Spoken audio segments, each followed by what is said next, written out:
Beralih ke informasi lain, mengantisipasi karhutlah di beberapa kabupaten di wilayah Sumatera Selatan. BPBD bersama Komandan Lanut Sri Mulyono Herlambang, Kolonel Penerbangan Rizaldi Efranza ini melakukan pantauan karhutlah.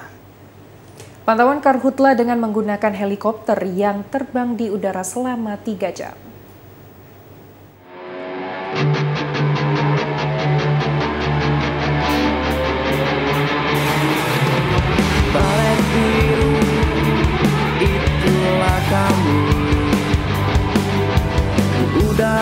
Pemantauan karhutlah di Sumatera Selatan ini bukan yang pertama kalinya dalam upaya mengantisipasi kebakaran hutan dan lahan.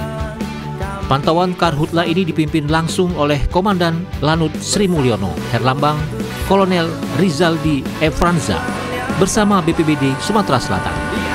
Selaku dan Sub Satgas Udara, Komandan Lanut Sri Mulyono Herlambang melakukan pemantauan lewat udara dengan menggunakan pesawat heli patroli milik Badan Penanggulangan Bencana.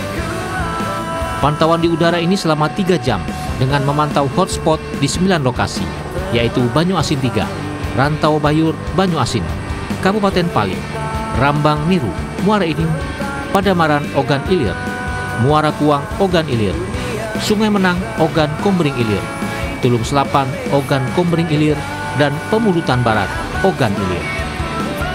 Hotspot di 9 wilayah ini sudah dipadamkan. Untuk mendukung pantauan udara telah dipersiapkan 2 heli patroli dan 10 heli waterbombing dengan petugas yang dikontrak dari Balai Penanggulangan Bencana. Sejauh ini hasilan pantauan kalau yang pagi ini ditemukan sekitar 76 hotspot dari satelit, dan ini kita akan mengecek di 9 titik pastiannya.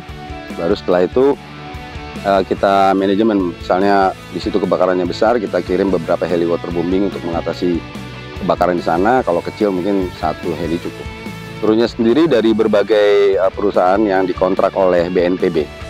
Jadi di sini kita hanya melaksanakan dukungan operasi penerbangan terhadap rekan-rekan kita yang kru, ya, seperti medical, kemudian traffic, dibantu juga rekan-rekan dari Airnav, ya, hubungan operasional penerbangan.